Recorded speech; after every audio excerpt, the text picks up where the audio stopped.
நாம் தமிழரின் கோப்பாசு விடுதலை செய்யப்பட்டார். விடுதலை செய்யப்பட்டார் நேத்திக்கு. ரிமாண்ட் செய்யப்பட்டு விடுதலை செய்யப்பட்டார். ஆமா, சேர்த்து சொல்லுங்க. சேர்த்து தான் சொல்லணும். ரைட்டு. எப்படி விடுதலை செய்யப்பட்டார்? அதான் பேசணும். ஒரு சாதியை சொல்லி இழிவா பேசிட்டான், அதனால கேஸ் கொடுத்தாங்க. எஸ்எஸ் ஆக்ட்ல போட்டு உள்ள கொண்டு போனாங்க. ரிமாண்ட் பண்ண வேணாம், சின்ன பேர் அனுப்பிச்சு விட்டாங்க. ஓ, நீதிபதி கேட்டிருப்பார்ல, இது நீங்க பேசுனீங்களா, நான் இந்த மாதிரி பேசியிருக்கேன்னு இவர் சொல்லியிருப்பார்ல. அப்படி சொல்ல மாட்டான். தெரியாம பேச நினைச்சிருங்க. நீதிமன்றத்தை ஏமாத்தி இருக்கிறார் சாட்டை அப்படின்னு ஒரு ஆதாரம் கிடைச்சிருக்குது. ஏமாத்திருக்கா? ஆமா, ஏமாத்த முடியுமா? ஏமாத்தி இருக்கிறார். புத்தகத்தெல்லாம் படிச்சுட்டு நீதிபதியா உட்காந்துருக்காரு, அவரை ஏமாத்த முடியுமா? ஏமாத்தி இருக்கிறதுக்கான ஆதாரங்கள் நமக்கு கிடைச்சிருக்குது.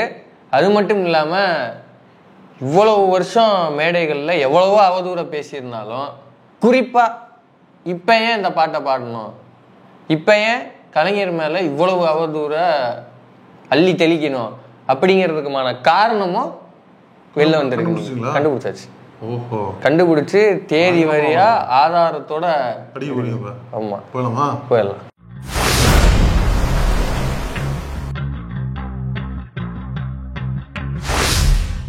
அந்த வார்த்தையை குறிப்பிடுவது அது ஒரு சாதிய வசை சொல்.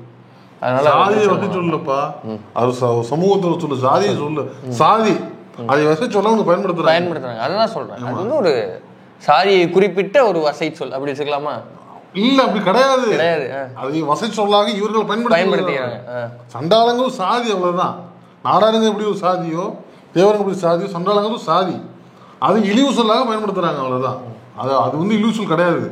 இப்போ அப்படி ஒரு ஜாதி இருக்குது அப்படின்னும், அது இப்படி பயன்படுத்தக்கூடாது அப்படின்னும் எனக்கு தெரியாது அப்படின்னு சாட்டை சொன்னானா?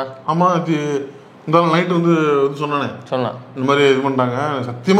சத்தியமா தெரியாதுங்க. சாந்தாளங்களும் சாதி இருக்கிறதாகவும் அது சாதினு தெரியாதுங்க அப்படின்னு சொல்லி எல்லாரும் காலில் பேசினாங்க. நான் எந்த சமூகத்தையும் இழிவுபடுத்தி பேசல. குறிப்பாக அந்த சொல்லப்படுகிற சண்டாளர் என்ற சொல் ஒரு சாதிய சொல், அது இழிவான சொல் என்பது சத்தியமா எனக்கு தெரியாது. அதை நான் இன்னைக்கு தான் புரிந்து கொண்டேன். அப்ப கோர்ட்ல இதே தானே சொல்லியிருப்பான். தெரியல, கோர்ட்ல என்ன தெரிஞ்சிருக்காது, என்ன வேணா பண்ணி வாங்கிட்டு வந்துருக்கலாம். இது என்னங்க இது வாய், இது மறக்கிற விஷயமா இது. இதுல ஏதாவது ஏன்னா இதே விஷயத்துக்காக ஏமாத்திருக்கிற நீ, பத்திரிகையாளர் ஏமாத்திருக்கிற, இப்ப எங்களையும் ஏமாத்திருக்கிற, உன்னை நம்பி ஓட்டு போட்ட மக்களை ஏமாத்திருக்கிற. போட்டாங்கல்ல, யாரு போட்டா? அதாங்க அந்த டெபாசிட் வாங்கலப்பா. இப்ப இன்னைக்கு ரிசல்ட், இப்ப விக்ரவன் ரிசல்ட்ப்பா. அந்த அம்மா யாரு, அவங்க பேருனா அபிநயாவா? அந்த அம்மா போட்டு ஏதோ லேகிய வித்து போட்டு ஏதோ பொழைச்சிட்டு இருந்தது. அதை முடிச்சு உள்ளவான்னு நிக்க வச்சு அதுக்காக சாவடிச்சு 10,000 ஓட்டு. 10,000 வாங்கிட்டாங்களா? டெபாசிட் கிடையாதுல்ல? டெபாசிட் கொடுக்க மாட்டாங்க, கிடையாது. கட்டுத்தொகையை விட்டு அந்த அம்மா பாவம் கேட்ட சட்டி இங்க எங்கேயும் ஓடிட்டு இருக்கிறாங்க. எதுக்கு செய்வானே? சரி விடுங்க, ஓட்டுலாம் போடுறது இல்லை யாரும். இப்போ அப்ப நீ ஏமாத்தி இருக்கிற. இது அப்பட்டமான பொய். இவ்வளவு பேர்த்த கூட்டி முன்னாடி நிப்பாட்டி நீ பொய் பேசி இருக்கிற. அசிங்கமா இல்ல? அசிங்கமா இல்ல? இது இவ்வளவு சாஃப்டா கேட்டா எப்படி அசிங்கமா இருக்கும்? அசிங்கமா இல்லடா அப்படின்னு கேளு. என்ன லூசு பயல, என்ன ஏமாத்துக்கார பயல, பிச்சைக்கார பயல, அறிவு இல்லையாடா? போன வருஷம் ஒன்று பேசி வச்சிருக்கிய, இந்த வருஷம் ஒன்று பேசி வச்சிருக்கிய, இது சரியாடா லூசு அப்படின்னு கேட்கணும். மதியானம் மீல் சரியாடா அப்படின்னு கேட்டீங்கன்னா, மதியானம் மீல் சாப்பிட்டீங்களா? சூப்பர் மீல் சாப்பிட்டேன். சூப்பரா சாப்பிட்டீங்களா? சாம்பார்ல உப்புலாம் இருந்துச்சா? பர்ஃபெக்டா இருந்துச்சு. நிறம், சுவை, திடம், காரம், உப்பு, மனம், அறுசுவையும் சரியா இருந்தது. உங்களுக்கு இப்படி கேட்டா கோவம் வரும். அவன் அதே தான் சாப்பிடுவான்னு உங்களுக்கு தெரியுமா? அது தெரியாதுல்ல. அப்புறம் அவன் கேட்ட சாமை, பொங்கல், திணை, தோசை, அதனால அவன் மாப்பிளை சம்பா பிரியாணி சாப்பிடுவான். அதனால அவன் நம்ம கோவமா கேட்டல வேஸ்ட். அவனுக்கு எதுவுமே நம்ம எப்படி கேட்டாலும் வேஸ்ட், கேட்கறதே வேஸ்ட். வந்துல எப்படி கேட்டாலும் வராது. நம்ம 4-5 வருஷமா கேள்வியா கேட்டுட்டு இருக்கோம். எதுக்காக ஊத்து விட்டு போறது தானே வேலையா இருக்குது. சரி, இப்போ இல்ல இப்ப சொல்லிட்டோம். இப்போ ஹெச்ராஜா மாதிரி அப்படியே நிறைய பாணியா அருந்து பண்ணிக்கலாம். அப்ப என்ன சூசைட் பண்ணிக்க போறான்னு நினைக்கிறியா? அப்படி பண்றது தப்பு. மானமுள்ள அப்படி பண்ணக்கூடாது. இப்போ என்ன வேற ஏதாவது இல்லைங்க மன்னிச்சிருங்க, போன வருஷம் தப்பா பேசிட்டேங்க, இந்த வருஷம் ஒன்று பேசிட்டேங்க மன்னிச்சுன்னு கேட்பானா?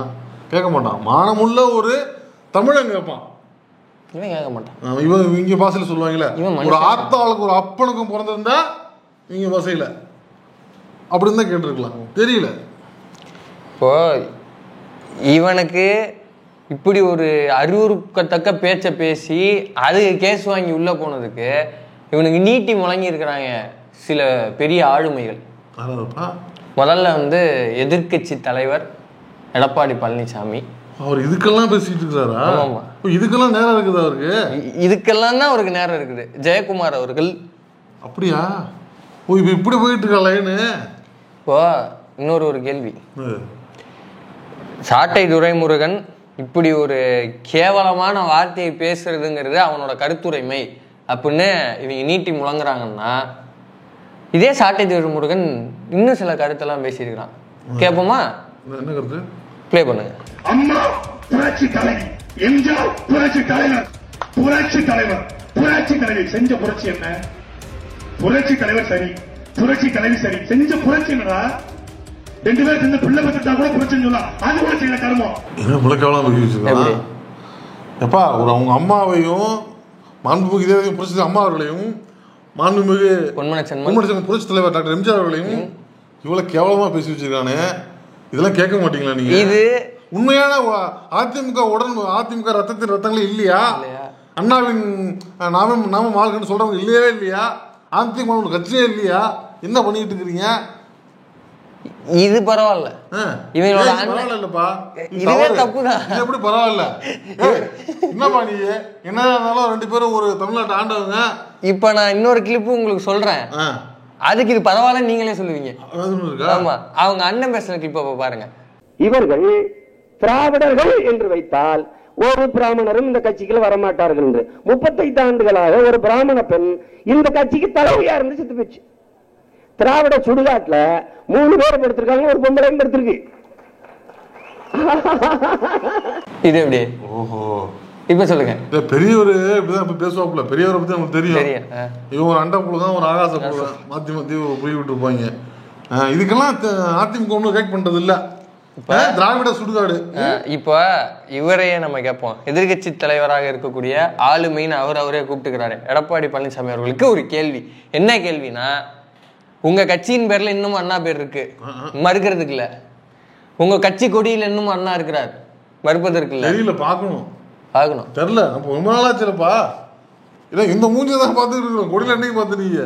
பார்த்து செக் பண்ணும் போது இப்ப உதயநிதி அவர்கள் சொன்ன மாதிரி இது அமித்ஷா திமுகவா அண்ணா திமுகவா நீங்க தான் இப்ப பதில் சொல்லணும். ஏன்னா உங்க கட்சியினுடைய பெயர்ல இருக்கக்கூடிய ஒரு தலைவர் அண்ணாயிசம் தான் என் கொள்கை அப்படின்னு நடைபெற்ற ஒரு கட்சி, நடைபெற்றதான், இப்ப நடக்குதுன்னு நான் சொல்லல, கோவப்பட்டுறாதீங்க.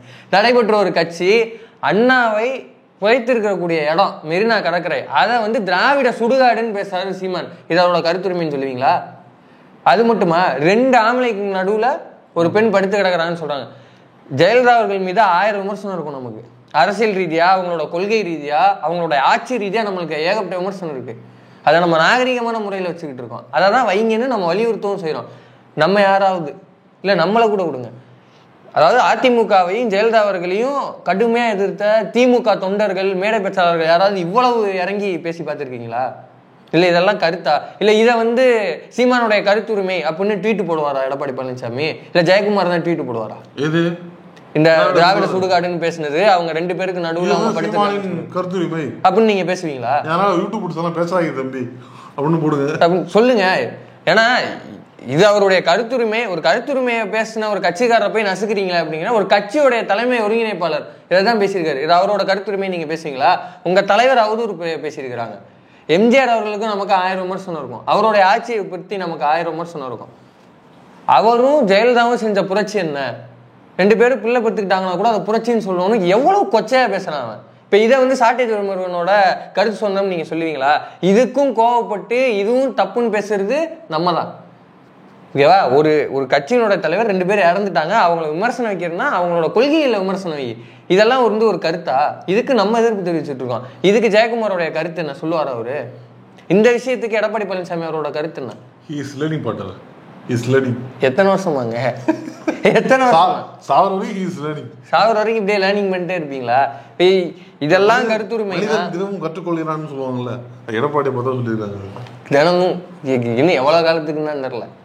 இப்போ இதுக்கெல்லாம் வரிஞ்சு கட்டிட்டு நீங்க குறைஞ்சபட்சம் இதெல்லாம் கருத்துரிமை தான் அப்படின்னு எங்களுக்கு தெரியப்படுத்த வேண்டாம், மக்களுக்கு தெரியப்படுத்த வேண்டாம். உங்களை கழக பொதுச் செயலாளர் அப்படின்னு ஏத்துக்கிட்டு இன்னமும் நீங்க வந்து கட்சியை பெருசா கொண்டு வந்துறீங்க, நம்பி உங்களோட பயணிக்கிறாங்கல்ல உங்க கட்சியின் தொண்டர்கள், உங்க கட்சியின் தோழர்கள், உங்க கட்சியோட நிர்வாகி, அவங்கள்ட்ட சொல்லுவீங்களேன் கூப்பிட்டு, இது சாட்டை திருமணோட கருத்துரிமைப்பா, யாரெல்லாம் கேள்வி கேட்க கூடாது அப்படின்னு நீங்க சொல்லுவீங்களா? சொன்னா உங்களை நம்பி பயணிக்கிறாங்க கட்சி தோழர்கள், நிர்வாகிகள் விட்டுருவாங்களா? நீ என்ன இப்படி பேசிட்டு இருக்கிற? அதிமுக கூட்டணிக்கு சொல்லி பேசிட்டு இருக்கிறாங்க. யாரோட? நாம் தமிழரோட. ஆமா, கட்சி நிர்வாகிகள் சைக்கிள் கூட்டத்துல பேசினாங்கன்னு முந்தான ஒரு செய்தி செஞ்சதுல தெரியாத உனக்கு. ஆனா ஒரு விஷயம் கவனிச்சிங்களா, விக்கிரவாண்டி தேர்தலில் அதிமுக ஓட்டு முழுக்க திமுக தான் வந்திருக்குது. தெரிஞ்சு போச்சா? அதிமுக ஓட்டு முழுக்க திமுக தான். அன்புமணி கேட்டு பார்க்குறாப்புல, நம்ம பெரியவர் கேட்குறாப்புல, 2 பேருக்கும் ஓட்டு போடல. இந்த அதிமுக தொண்டர்கள் டிமுக வாக்களிச்சிட்டாங்கிறது யதார்த்தமான உண்மைசாமி. இதுதான் நம்மளாலும் இதுதான் நெசம். நீ நம்பலனாலும் இதான் நெசம். ஆமா சரி, இவங்கெல்லாம் விடுங்க. இதெல்லாம் தாண்டி இன்னொருத்தர் பெரிய ரைட்டப் ஒன்று போட்டிருக்காரு. யாரு? தமிழ்நாடு பாஜக தலைவர். தமிழ்நாடு பாஜக தலைவர் அவர் ஒரு ரைட்டப்.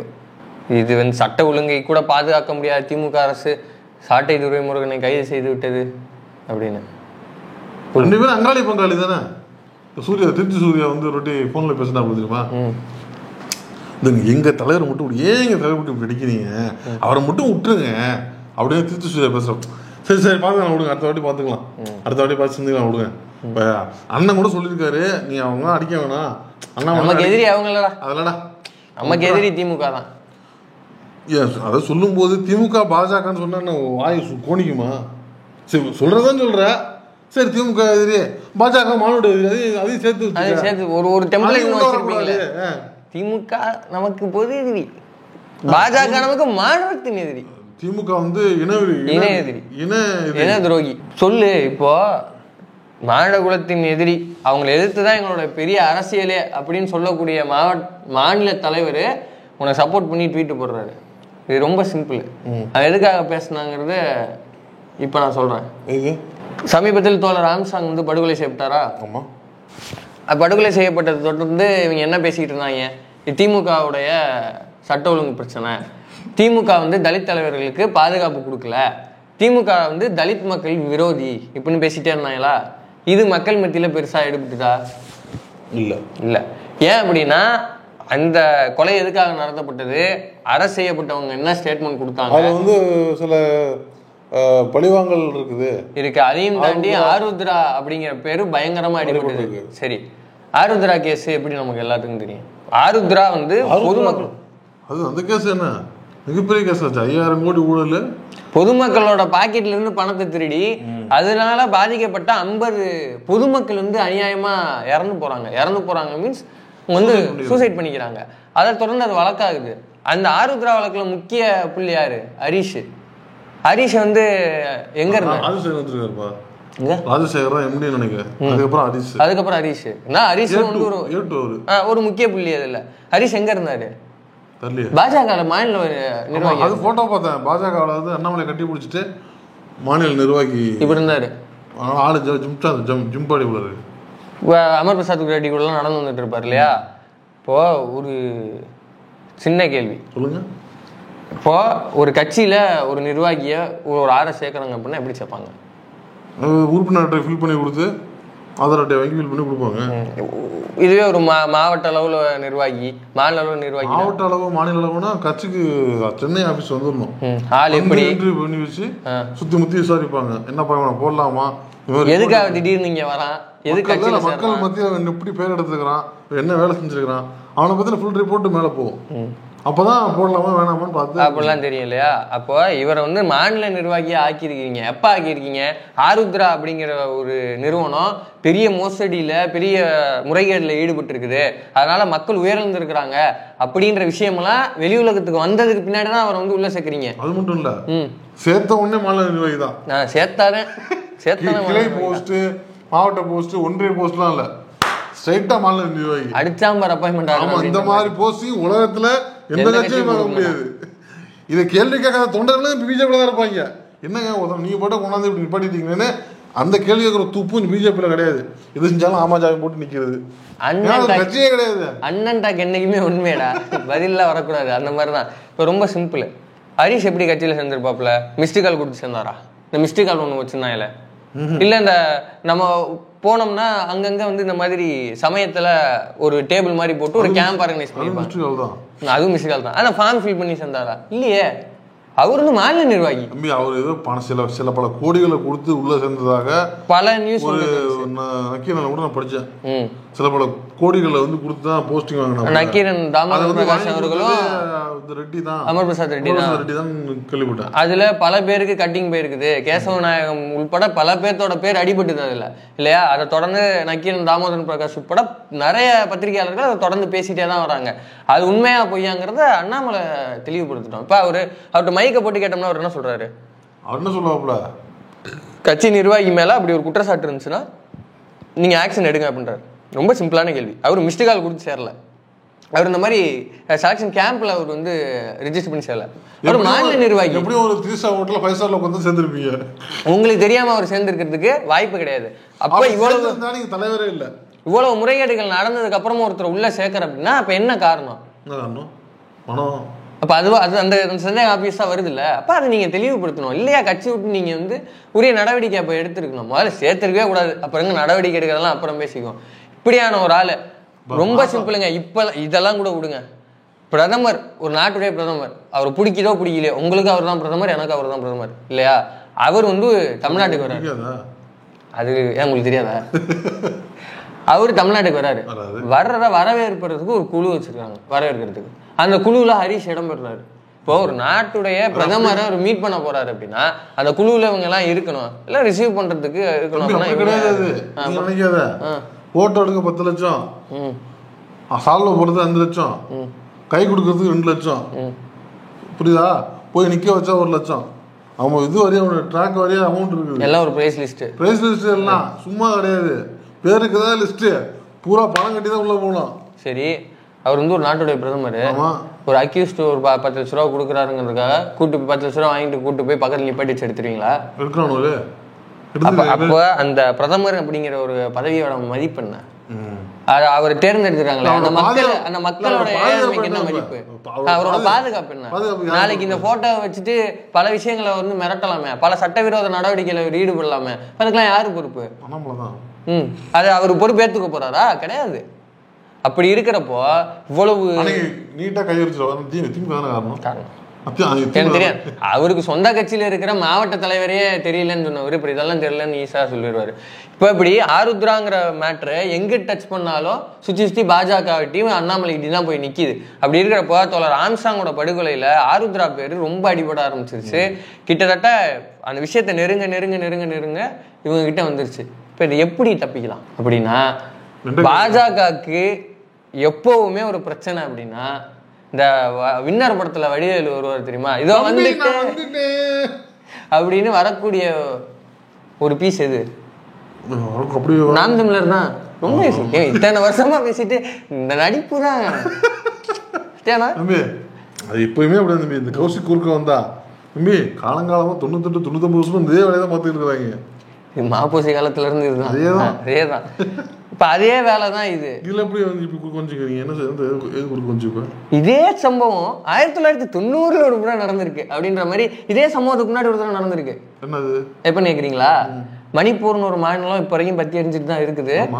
ராகுல் காந்தியே 3வது முறை போறாருன்னு நினைக்கிறேன். இது வரைக்கும் மோடி போனாரா?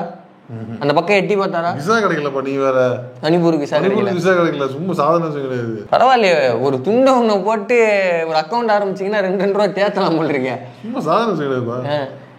இப்போ அந்த மணிப்பூர் பத்தி எரிஞ்சப்ப இங்க எல்லாம் என்ன நியூஸ் போட்டு இருந்தாங்க தெரியுமா தமிழ்நாட்டுல? ஞாபகம் இருக்கா? அப்போ வந்து விஜய் கட்சி ஆரம்பிக்க போறாரு, அம்பேத்கரை படிங்க பெரியார படிங்க அப்படின்னு சொல்லிட்டாரு. அப்ப என்ன கட்சி ஆரம்பிக்க போறாரு அப்படின்னு மைக்கு போட்டு சுத்திக்கிட்டு இருந்தானு. அப்போ விசிக தலைவர் திரும்ப வந்து அழகா உட்காந்து பிரஸுக்கு பாடம் எடுத்தாரு. பாடமா? ஆமா, பிரஸ் ரிப்போர்ட்டருக்கே பாடம் எடுத்தாரு. மணிப்பூர்னு ஒரு மாநிலம் அங்க பத்தி எரிஞ்சுக்கிட்டு இருக்குது, கொஞ்சமாவது ரெஸ்பான்சிபிலிட்டியா நடந்துக்குங்க. மணிப்பூரை பத்தி ஒரு கொஸ்டின்ஸ் நீங்க யாரும் கேட்கல. அவர் ஒருத்தர் கட்சி ஆரம்பிக்க போறாரு, அவருன்னு அறிவிச்சாரு. ஆரம்பிக்கிட்டோம். ஆரம்பிச்சதுக்கு அப்புறம் அவர் கொள்கை என்னன்னு சொல்லட்டும், கோட்பாடு என்னன்னு சொல்லட்டும், அதுக்கப்புறம் நம்ம அதை பத்தி பேசுவோம். இப்ப அதை பத்தி பேச என்னத்துக்கு? இப்ப இதான் முக்கியம். மக்களோட பிரச்சனைகளை பேசுங்க. மணிப்பூர்னு ஒரு மாநிலம் இருந்துட்டு இருக்கு, அதை பத்தி பேசுங்க அப்படின்னு பாடம் எடுத்ததுக்கு கேள்வி கேளுங்க, அதை பத்தி கேளுங்கன்னு உசுப்புறாரு. நம்மளோட ரிப்போர்ட்டர்ஸ்க்கு இன்னைய வரைக்கும் உசுப்பு எந்திரிச்ச மாதிரி தெரியல. ட்ரிகர் ஆகி விஜய் பற்றிய கேள்விக்கு கோவப்பட்டார் திருமாவளவன் அப்படின்னு ரிப்போர்ட் பண்ணாங்க இவங்க எல்லாம். இன்னமும் நீங்க அந்த கிளிப்பு நீங்க எதுல வேணா அடிச்சு பாருங்க, அந்த கிளிப்ல துரை வைக்கவும் இருந்திருப்பாரு, அவர் இருந்திருப்பாரு. 2 பேர் சிரிச்சுக்கிட்டே தான் அந்த கொஸ்டின்ஸை ஹேண்டில் பண்ணியிருப்பாங்க. இதையும் அவர் வந்து கொஞ்சமா பொறுப்போட நடந்துங்கப்பா அப்படின்னு தான் சொல்லியிருப்பாரு. உடனே அதுக்கு வந்து கோவப்பட்டார் திருமாவளவன் அப்படி இப்படிலாம் போட்டாங்க. உனக்கு தெரியாதா? இதுக்கு பதிலா சரியான விடுங்க, நம்ம விஷயத்துக்கு வரும். அப்படி இருக்கிறப்போ என்ன சொல்ற, அதே மணிப்பூர் பிரச்சனைய சிபிஎம் பேசினாங்க, திமுக பேசினாங்க, விசிகா பேசினாங்க. ஈவன் யூடியூப் பேசியிருக்கிறோம், எல்லாரும் நம்ம தோழர்கள் எல்லாம் பேசியிருக்கோம். நான் என்ன சொல்றேன்னா, கட்சியா இயக்கங்களா இவங்க எல்லாருமே பொதுவெளியில மக்களுக்கு எதிர்கட்சி தான். நாம் தமிழர் எதிர்கட்சி, நாம் தமிழர் எதிர்கட்சி, நம்ம வந்து யூடியூப் சேனல் தான். ஆனா கட்சியா வரும்போது நாம் தமிழோட எதிர்கட்சி தான். அது என்னைக்குமே அப்படிதான். அப்படி இருக்கிறப்ப நாம் தமிழர் இதை பேசினாங்க. எங்க பேசினாங்க இதே வள்ளுவர் கூட்டத்துல பேசினாங்க. மேடையில் என்ன தெரியுமா பேசினாங்கன்னா, மேடையில மணிப்பூருக்காக. ஆனா மேடையில என்ன பேசுறாங்க, ஒரு வார்த்தை வரல. இன்னைக்கு மணிப்பூர் பத்தி எரியறதுக்கும் அன்னைக்கு ஈழத்துல அவ்வளவு கொடுமை நடந்ததுக்கும் காரணம் காங்கிரஸ் தான். காங்கிரஸ் ஆட்சிக்கு வந்ததுக்கு காரணம் திமுக, சிறுபான்மையினர் மக்கள் தான். எந்த சிறுபான்மையினர் மக்கள்? கிறிஸ்தவ இஸ்லாமிய மக்கள் தான் காரணம். அவங்க எல்லாம் உருப்படாம போனது காரணமே அவங்க தான், சிறுபான்மையினர் மக்கள் தான். அவங்க சாத்தாடி பிள்ளைகளா மாடி வருஷ கணக்காயிருச்சு. இல்ல நமக்கு ஒரு லாபம் இல்ல. மணிப்பூர்ல இருந்து யாரும் நம்ம கோட்டை போட போறது இல்ல. இங்க இருக்க கிறிஸ்தவனும் நமக்கு போட போறது இல்ல. நாம நினைச்சுக்கிட்டு இருக்கோம் இஸ்லாத்து கிறிஸ்தவத்தை எதிர்த்து தேவனின் பிள்ளைகள்னு. அது சாத்தானின் குழந்தைகளா மாறி பல ஆண்டுகள் ஆயிடுச்சு. எங்கிட்டு இருக்கு? சும்மா போய் தேவாலயத்துல தேவரர் வாரின்னு பாடிட்டு கடைசியா எவைவனுக்கு நாட்டை கொடுத்துட்டு, இந்த நாட்டில் நடந்திருக்க அநீதி அக்கிரமத்திற்கு பெரிய பொறுப்பேற்க வேண்டியது இஸ்லாமிய கிறிஸ்தவ மக்கள் தான். என்ன சொல்றது, ஒரு RSS காரன் ஒரு சங்கி கூட பேச தயங்குற கூச்சப்படுற ஒரு விஷயத்த அப்பட்டமா கக்குனாரு. பெரியவர் தான். உடனே வந்து எல்லாரும் மணிப்பூர் பிரச்சனையை விட்டுட்டு சீமான் சொன்னதுக்கு என்ன ரியாக்ஷன் அப்படி போயிடுச்சு. இப்போ பொதுமக்களுக்கு இருந்து திருமா போன்ற தலைவர்கள் எல்லாம் கஷ்டப்பட்டு இதை பேசுபொருளாம் மாத்துறாங்க. அப்படிங்கிற போது மக்கள் பிரச்சனையை மாத்தினப்போ பாஜகவை காப்பாத்துறதுக்காக அப்பட்டமா வாயை கொடுத்து டைவர்ட் பண்ணிட்டாரு. தன்னை பலி கொடுத்தாவது பாஜகவுக்கு பங்க வராம செல்ல தடிக்காதீங்க அப்படின்ற அளவுக்கு ஒண்ணும் பண்ணாதீங்க பிளீஸ் அப்படின்ற ரேஞ்சில் பண்ண அதே டாக்டிக்ஸ் தான் இப்போ அண்ணாமலையை நோக்கி ஆருத்ராவை நோக்கி டாபிக் போகுது. மக்களோட கவனம் அங்கே போயிடக்கூடாது, அது பேசு பொருள் ஆயிடக்கூடாதுன்னு சாட்டை துரைமுருகனை பலி கொடுத்து நாம் தமிழர் வந்து பாஜகவை காப்பாத்திருக்குது. ரொம்ப பெரிய விளையா இருக்கு. அப்படியா? இதை வந்து அவரே சொல்லியிருக்கிறாரு. திருச்சி சூர்யா சிவாட்ட பேசின அந்த கான்வர்சேஷன் நீங்க சொன்னீங்களா? அதுல என்ன விஷயம் இருக்கு? என்ன இருக்குது? இது மாதிரி எங்க தலைவர் பேசாதப்பா. அதுக்கு சாட்டை என்ன சொன்னா? நாங்க பேச பாத்துக்கலாம், ஒன்றும் பிரச்சனை இல்லை, அடுத்த வாட்டி பேசும்போது. அண்ணன் என்ன சொன்னாருன்னு சொன்னா? அண்ணன் என்ன சொன்னா, அண்ணன் வந்து அண்ணாமலைலாம் அப்போ விட்டுருப்பா, அண்ணாமலைலாம் பேசாத, நமக்கு எதிரி திமுக, அண்ணாமலை அதெல்லாம் விட்டுரு, அண்ணாமலை விட்டுரு அப்படின்னு சொன்னதாக. அண்ணாமலையை பத்தி பேசாதுன்னு சீமான் சொல்லியிருக்காரு. எப்போ? தேர்தல் சமயத்துல. எந்த தேர்தல் சமயத்துல? நம்ம எம்எல்ஏ எலெக்ஷன்ல இல்ல, எம்பி எலெக்ஷன்ல நாம் தமிழருக்கு ரோலே கிடையாது. ஆனாலும் நான் மக்களவை தேர்தல்ங்கிறது எதை தீர்மானிக்கிற தேர்தல்? பிரதமரை தீர்மானிக்கிற தேர்தல். பிரதமரை தீர்மானிக்கிறதுங்கிறது நாடு அடுத்த 5 வருஷம் எதை நோக்கி போக போகுது, எந்த சித்தாந்தத்தை நோக்கி போக போகுது, வளர்ச்சியை நோக்கி போக போகுதா, மக்களுக்கு தேவையை நோக்கி போக போகுதான்னு தீர்மானிக்கிற ஒரு தலைமையை தீர்மானிக்கிற தேர்தல். அப்போ பாஜகங்கிற ஒரு விஷயத்த, இந்துத்துவாங்கிற ஒரு சித்தாந்தத்தை வீழ்த்தணும்னு எதிர்கட்சிகள் எல்லாம் மாற்று கருத்து இருந்தாலும் நம்ம ஒரே தான் நிக்கணும் அப்படின்னு இன்னைய வரைக்கும் நின்று போராடிக்கிட்டு இருக்கிறாங்க. அப்படி இருக்கிற ஒரு நேரத்துல பாஜக பத்தி பேசாரா, அண்ணாமலை பத்தி பேசாரா? நமக்கு திமுக தான் எதிரி. அவ்வளவு சூழலையும் பொது எதிரியாக தான் பேசினான். சரியா? அப்பயே இது நம்பர் 1. நம்பர் 2 சொல்லட்டுமா? இப்போ இங்க விக்கிரவாண்டி எலெக்ஷன்ல பிரஸ் மீட் போட்டு என்ன சொன்னார் சீமான்?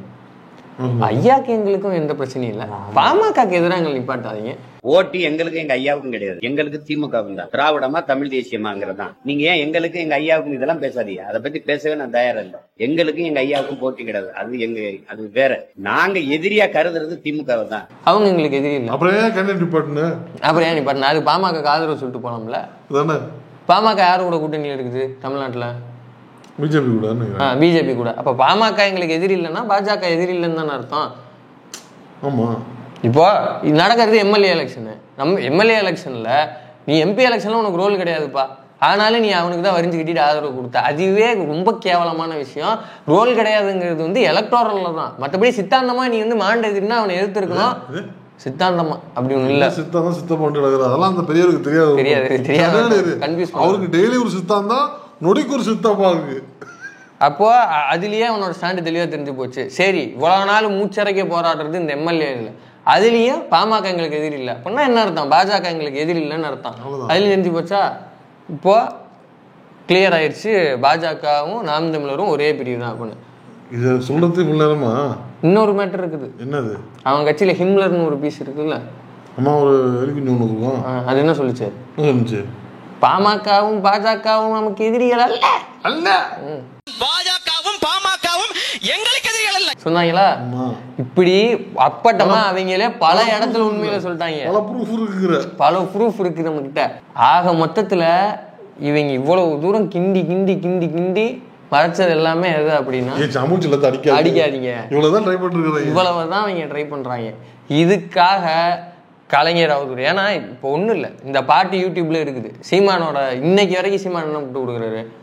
ஏவா யூடியூப்ல இருக்குது. இன்னைக்கு பிரஸ் மீட்ல நம்ம அரண்சை தோழர் சதீஷ் அவர்களும் ரூட்ஸ் தமிழ் அரவிந்த் தோழரும் போட்டு கொடுக்குற பதிவு பண்ணுமா இல்லையா? ரெண்டு பேரும் ரெண்டு சைடு இருந்து லாக் பண்ணி இருக்கிறாங்க சீமான. ஆனால் இன்னைக்கு அவர் என்ன சொல்றாரு? ஏங்க, ரெண்டு தலைவருக்கு நடுவில் படுத்து கிடக்குறான்னு சொல்றீங்க, இந்த கருத்தை அவதூறா தெரியலையா அப்படின்னா இதை வேற எப்படி சொல்றதுன்னு கேட்கிறாரு. இப்ப இதுக்கு பழனிசாமி அவர்களோட பதில் என்ன, ஜெயக்குமாரோட பதில் என்னன்னு கேட்கணும். கருத்தை ஆதரிக்கிறீங்களா? ஆதரிக்கிறீங்களா? எங்களுக்கு தெளிவுபடுத்தா, கேட்கணும். அதிமுக நிர்வாகிகளுக்கும் அதிமுக தொண்டர்களுக்கு நீங்க இப்ப சீமான் இப்ப வரைக்கும் மறுக்கிறாரு, அதுக்கு வந்து மன்னிப்பு கேட்கறதுக்கு அவர் தயாரா இல்ல. இதுக்கு என்னங்கிறத சொல்லணும். இப்போ இன்னொரு கேள்விக்கு, அந்த யூடியூப்ல இது பாட்டு இருக்குது, இதை போய் சொல்றீங்களே, இது ஒரு ரீசன் அப்படின்னு சொல்லி யூடியூப்ல பாட்டு இருக்குது, அதனால நான் பாடினேன், இதுக்கு கேஸான்ற விஷயத்த கேட்குறீங்களே, இது வந்து அசிங்கமா இல்லையா அப்படின்னு அரவிந்த் தோழர் செருப்பால் அடிக்காத குறையா கேட்குறாரு. அதுக்கும் ஒரு தொடர்ந்து விட்டு கொடுக்குறாரு. யூடியூப்ல இன்னும் சில விஷயம்லாம் இருக்குது. என்னது இவங்களுக்கு தெரியுதா? இவங்களுக்கு தெரியாம இருக்குமா? இவங்க சில விஷயங்கள்லாம் பேசியிருக்கிறாங்க, அது யூடியூப்லயும் இருக்குது. எல்லாத்தையும் பேச முடியாதுப்பா. இல்லைங்க, அவரு லாஜிக்கே வருவான். சீமான் என்ன சொல்றாரு? யூடியூப்ல அந்த பாட்டு இருக்குது, அதை மேடையில பாடுறதுக்கு கேஸான்னு கேட்கறாருல. நிறைய பேசிருக்காங்க அவங்க. இவங்க அவ்வளவுதான். நைட் அப்புறம் அண்ணன் கடைக்கு போனாருன்னு வச்சுக்க, இப்போ 4 தாண்டி போயிடும். அப்புறம் நான் என்ன கேட்கறேன், பிபி பிரஷர்லாம் ஏறி போயிடும். அப்புறம் செல்லிங் பாட்டில் ஏற்ற வேண்டியிருக்கும். இல்லை, நான் ஒன்று கேட்டே ஆகணும். சொல்லுங்க. இவங்களோட வீடியோவெல்லாம் திமுக சிவாஜி கிருஷ்ணமூர்த்தி அண்ணன் இருக்காருல்ல, அவருக்கு அனுப்பிவிட்டு அண்ணன் இந்த வீடியோவில் பேசின வார்த்தையெல்லாம் அப்படியே புதுசாக அவர் பேச வேண்டாம், இவங்க என்ன பேசினாங்களோ அதே வார்த்தைய அதே ஸ்லாங்க எப்பா சீமான் இப்படி சொல்லியிருக்கிறாங்க ஒரு அம்மா அப்படின்னு அவர் சொன்னா சீமான் ஒத்துக்குவாரா? பர்சனல் மாற்றத்து முதல்ல ஏன் இப்போ இந்த பர்சனலையும் நம்ம அரசியல் பேசிட்டு இருக்கோம், திமுக அதிமுகன்னு பேசிட்டு இருக்கோம். அதுக்குள்ள நாம் தமிழர் கொண்டு வரதே முதல்ல தப்பு. அதுவே முதல்ல தவறு. அதுக்குள்ள அரசியல் என்று இவங்களை தனிப்பட்ட முறையில் நம்ம வந்து கொண்டாந்து போட்ட கூடாது. கலைஞர் அவர்கள் இறந்து போய் எத்தனை வருஷம் ஆகுது?